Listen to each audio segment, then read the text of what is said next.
We don't know the beginnings of rap because as long as our music has been recording, people have been rapping. The disco DJs separated themselves from us. We were the next generation coming up with this thing, and they were like, what's this little hippity hop thing?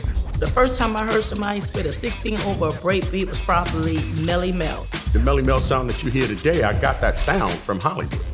I was doing this same form of entertainment long before it had a name. A lot of the gangs were fading out by the time hip-hop came in. A lot of those gangs turned into crews. As far as influencing hip-hop, I saw no Puerto Rican or Jamaican influences whatsoever.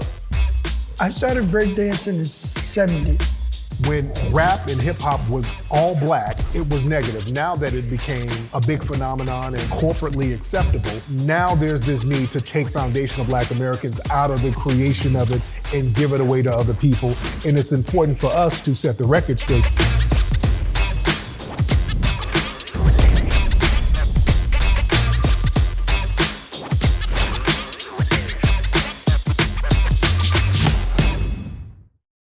What's up, Garrett? Hey, brother, how you doing, man? I'm good. I'm doing well, brother. I'm calling in and listening in from Milan, Italy, and I just want to let you know I really respect and appreciate everything you're doing, and I really appreciate how you handled that brother from Australia with his points that he was trying to make. Yeah. One thing I just want to say to you, and I want to get your perspective on it, is that when this conversation about where we came from, whether it's Africa, what country in Africa, all of these things, they never really bring up people like Abu Bakr, who was a person who came to America around the 1300s, who was an African brother that came to America and settled in America. They don't talk about the free trade that was going back and forth between African nations and people in the Americas, and how that was very common all the way up until the 1500s, where it was destabilized. So, they don't really talk about that, and they don't mention how the Portuguese and the Spanish did a lot of destabilization to the free trade that was happening between the nations. So, I just wondered about that, and they never bring up the Smithsonian Museum, how they have a lot of artifacts in that museum that validates this and that confirms that was something that was going on. They have maps of this that was happening. So, it's just interesting to me that they never want to mention that and never want to bring that up as a point of showing, because that's proof that, Black people were building in America before there were ever European settlers in America.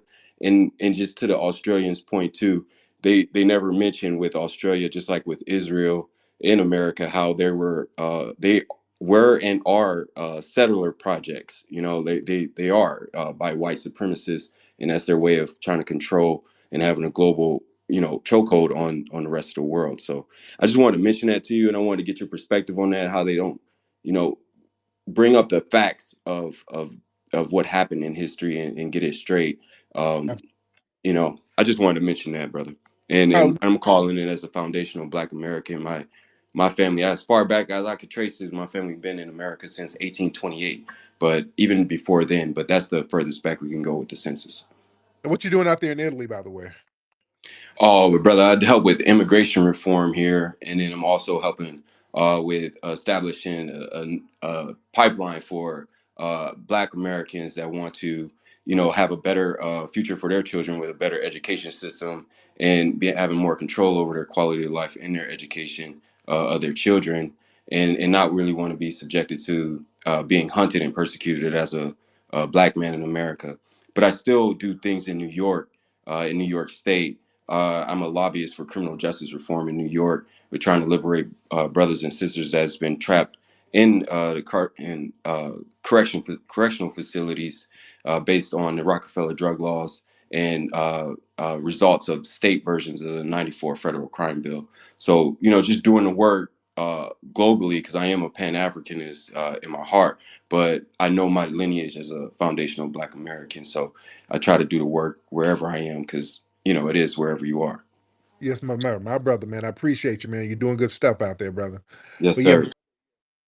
But yeah, we hear this narrative, and you got to start checking folks on this thing where I've seen an interview with some guys I did an interview with. They were interviewing these African girls, and they were talking that foundational Black Americans, we don't really know where we're from. FBA family, stop letting people say that nonsense. I want y'all to, this is why history is very important. Stop letting people run that you don't know where you're from jazz on you. Okay. As foundational Black Americans, we're like one of the few groups of people who can actually trace our direct lineage by name and on paper back to at least the early 1800s. Many of us, like myself, I can go to the mid 1700s. I want y'all to understand how unique that is for foundational Black Americans, where we can trace our stuff back by paper, not by some oral tradition, but by paper. We can trace our joints back centuries. Most folks from different lineages can't do that. Our lineage and our homeland is much older than a lot of these newly formed nations out there. You understand? Especially in Africa, this whole thing about not knowing what part of Africa we were from. Most people in Africa now don't know what these nations were before they were colonized. Y'all want to talk Turkey? A lot of these folks don't know what these nations were before they got colonized. They don't know.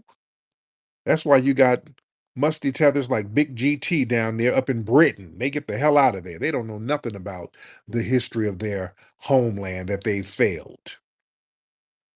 And again, a lot of these tribes are not as old as you think they are. A lot of these tribes over there are remixed, thrown together, put together. This little tribe got with that little tribe, and then they became a bigger tribe in the 1800s. These are not ancient tribes over there like that. Contrary to what you believe, some of them tribes are relatively new. Some of these tribes started to form under colonization. You understand? So we're not foundational Black Americans. We're not missing out on anything like that because Africa was in shambles, all right, centuries ago, and still is now. It was in shambles. It was all over the place, and the white supremacists coming in, colonizing this, that, remixing these nation states, creating new nation states. It's been a cluster flop over there since the 1400s. Let's just keep it a buck. It's been a cluster flop over there since the 1400s. And some of these people, they're newly formed people, like Cape Verdeans. It was before the 1400s, there was no such thing as a Cape Verdean. It didn't exist. Cape Verdean, the island, that shit was not even inhabited. The Portuguese went over there and started bringing over enslaved people as a docking station, basically. And then they started to populate the people with hybrids of African and Portuguese. That's where we get the Amber Roses from. These are not ancient people. Some of these tribes, the Zulu tribe, that tribe has only been around since the 1600s. That's not an ancient tribe. The Zulu tribe, I was found about one dude. It was a very small tribe, like a little nomadic tribe, a dude named Zulu Kamalindela, something like that. I think that's his name. He's an ancestor of Shaka Zulu. It really became a dominant tribe under Shaka Zulu when he was fighting the colonialist. It's 17, 1800s. We're relatively new. These are not ancient tribes. You understand? We need to know history, family. We really need to know history and don't let people come over and try to play some kind of one-upmanship game as if they know more of their history than we do ours. No, we are very deeply rooted in our history as foundational Black Americans. Yeah? We're very deeply rooted in our history, more so than them for the most part. Zach, hop on here, bro. Hey everyone, hey Tariq. Thank you so much for having me. I would just say really quick, I've become a monthly donor to Hidden History Museum, and I would encourage everyone. One question I would have for you is, who do you think won the debate, J.D. Vance or Tim Walz tonight? Thank you. Okay, thank you. You know what? I didn't see enough of it to call it. And again, I don't like neither one of those cats. Somebody mentioned earlier that JD Vance seemed like he could articulate his arguments a little better. And I will say that. I would say he came across better. Waltz was stumbling and stammering when they got him on that his little bogus military record, and he had to basically cop out and say, he basically was lying. That wasn't a good look. Yeah, that wasn't a good look at all. So, all right, let's get TJ St. Napier. What's up, TJ? All right, TJ, what's up, brother? TJ, where you at, man? All right, TJ ain't saying nothing. I'm sorry. Can you hear me? I can hear you. What's up, TJ? All right. You know what, man? Hey, much love from Alaska, and I appreciated how you checked the dude from Australia regarding monies, going to people. So, right here in Alaska, I used to work for an organization for 22 years, and it was all about the disbursement of monies from the federal government to Alaska Native entities. It's called ANCSA, ANCSA. And so, so every year, millions of dollars would come into our organization, and we would disperse those to individuals specific to a lineage.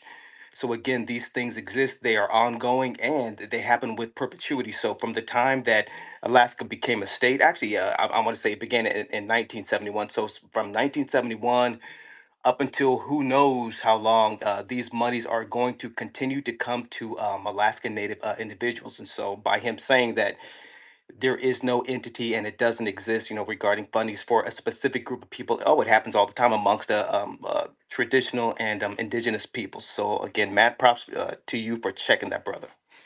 Yes, brother. Yeah, man. There's so much money. Don't ever let these suspected white supremacists lie about where money ain't going.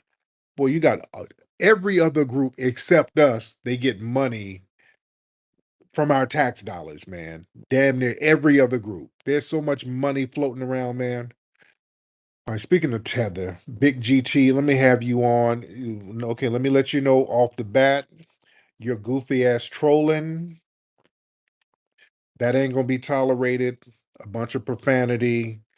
You're not gonna act like you're in a shanty town in your homeland. All right. So you act like you're not raised on bushmeat. All right. Get on here and talk like you got some damn sense with your musty ass. Now, what's happening? Hold tight. We're going to talk about it. You know what I'm saying? All right. Now get to it. So you said something about records. When did your records begin in the Americas?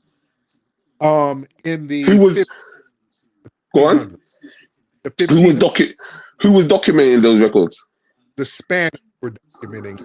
So let me finish, fool. The Spanish were documenting, and you had people like Estevanico, the Moor, who was black, who was really the first foreigner to travel across the continental United States and document it for foreigners. He was the first foreigner. He was black. Okay, now go. Where did they pick it? Where did they pick him up from? He was in Spain. He was in Spain. Where did they pick it? Yeah, where did they pick him up from though? I think he was in Morocco first, then went to Spain, like a lot of the Moors. So he was African. Okay, then. So what about the natives, native black people? Wasn't they doing records themselves before the 1500s? If there was black people there.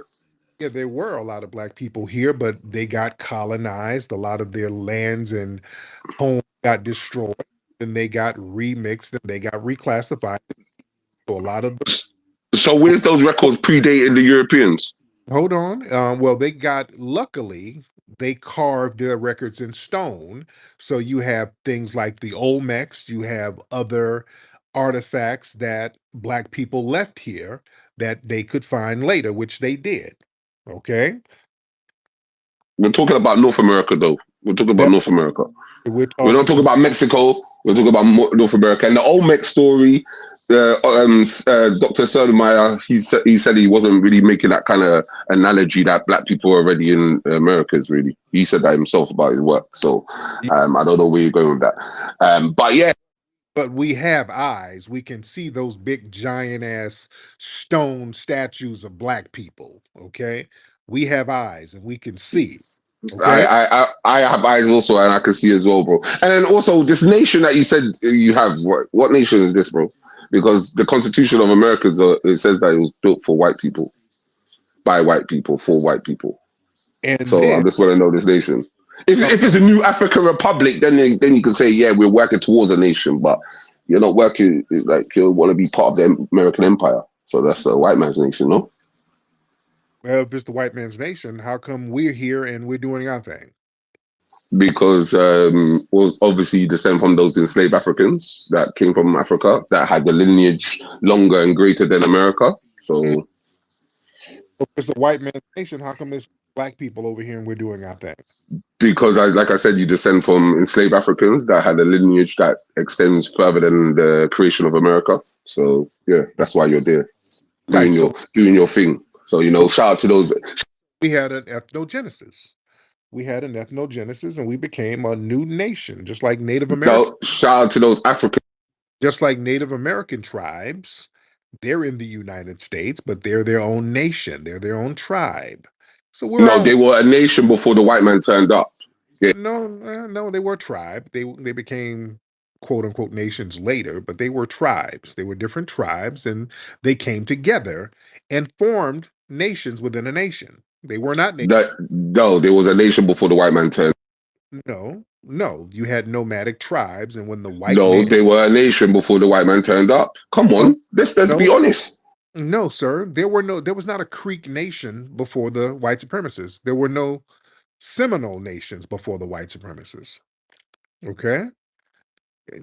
You got to learn history. Nah, the ones that they turned up and saw, the ones that got smallpox and all that stuff. Those were that's who was there before the white people. So I don't know what nation you're talking. Different tribes. Why are there so many different tribal groups now? Because that's what happens in the nation. There'll be different tribes in the nation. They have the same ethnic race. But no, many of these tribes and these nations, they came together under colonization. Okay, see, I'm showing you how the point is proven. How we got remixed and we got colonized and enslaved, and under that we became a different ethnic group. We became our own nation. The Creek Indians, these were a bunch of natives, some red natives who just happened to live by a creek, and the white supremacists said, hey, you guys are Creek Indians. They weren't called Creeks before that. Even the Navajo, they were called the Dene. But Navajo, that was like a bastardization of a word that meant horse thief or something that the white supremacists gave the people. So then they became the Navajo Nation a little later. So just like over there in your homeland, you weren't a Nigerian until the white woman came and named you. That's a state, mate. That's a nation. You know what I'm saying? Right, but I'm saying you were not a Nigerian until the white woman named you that. You understand? They've got ethnic groups. But you weren't a Nigerian until that lady Flora Shaw named you that. Okay, right? Come on, GT. Come on. I don't have you muted, GT. Yes, you do. Stop muting, man. That's it. Everybody knows your game. He's up muting out here. You get me? You can't have a proper conversation without muting. Like, you know what I'm saying? Get your rhino out of your damn car, because your rhino headbutted your damn phone with his horns. That's why it muted. Now calm down. But stop lying. You can't. A rhino can't headbutt a bloody small mute button, bro.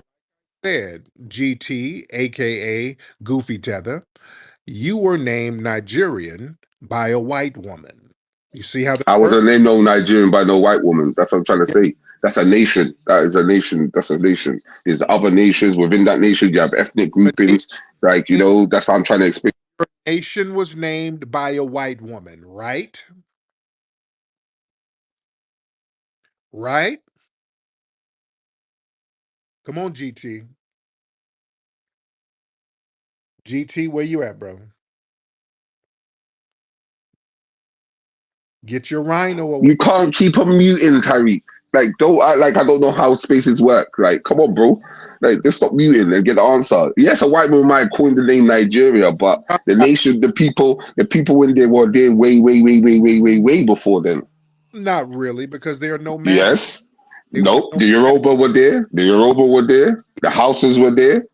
Huh? Everybody was there. You know what I'm saying? Like those ethnic groupings go back like They were nomadic. They were coming from all parts of Africa. they're thousands of years old. They what? They what? They're at least 1,000 years old. You know what I'm saying? The ethnic grouping. Yeah, These but are 1,000 years old. not using that name. They were not that It, old. does, it doesn't matter. These are 1,000 years old. The grouping. They got old tradition that could go back. Calling themselves that thousands of years ago. They were not calling themselves thousands of that. I said the ethnic group is old enough to be 1,000 years old. So at the end of the day, about no matter what name they started. Niggas been around for a long time, but I'm telling you, yeah, niggas been around for 1,000. Yeah, that's just niggas being around. I'm talking about the name of the ethnic group. All right, you just talking about niggas being around. Yeah, there's been niggas around for millions of years. All right, that don't mean nothing. I'm talking about the specific name of the ethnic group. These are relatively new. It does not matter. The people were there. Just like Egypt. It does. It does matter. Those ethnic groups by name, they're relatively new. They're thrown together. They were thrown together relatively new. And they become tribes here. They become a tribe there. You go hook up with that tribe, then you become a part of that tribe. So And they came over and created some of your people, them as well. So, you know what I'm trying to say. So, like. we have ethnic, we have African ethnicity. No, you're actually a mixture of Pan-Africanism, you know, different Africans coming together, making new Africans. You know what I'm saying? No, That's like happens on the continent. Everybody's African then, right? How come everybody ain't African? Not everybody's African. Don't come with that nonsense. Not everybody's African. Everybody came from Africa. Everybody came out of Africa at one point, right? Name the group who didn't come out of Africa. Go ahead, GT. Oh, you and your iPhone 1. They said stop trying it. You're muting the place up. They don't try it. Yeah, I mean that's what happens when you mute too much. There's delays.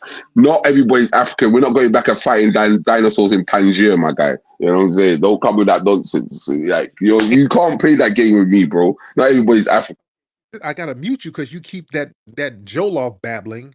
Don't do it with me, bro. Just you keep babbling. I'm asking you a question. I want you to name the group anywhere around the world who didn't come from Africa. Name them. None of them. All the African groups are in Africa right now because they're Africans. Then you just proved that we're not African. Then. Thank you. What are you talking about? You came out of Africa. What are you talking about? Your ancestors. You're contradicting yourself. Why are you trying it for? You're contradicting yourself. Just said all of the African groups are in Africa right now, and I agree. All right, so we agree. Thank you so much. You just proved my point, sir. You said none of them. I agree, GT. Thank you for proving my point. You said all the Africans are in Africa right now. I agree. We agree on something, GT. Thank you for proving my point. That's what we've been telling your little musty ass. So who created you? Thank you so much, GT. Oh, I love it when tethers get to talking in circles and trip themselves up. There you go. He said what we've been saying. All the Africans are in Africa, which is 100% true. I agree with you. That's boy, you said a word right there, buddy. We've had an ethnogenesis. Just like everybody else. All these other groups that came out of Africa. Dude, I done been over to Asia. I done been to Malaysia. I done been in the jungles of Asia and seen Asians who look like African tribes. Who they came out of Africa at one point. You go to Fiji. I was just in Fiji not too long ago.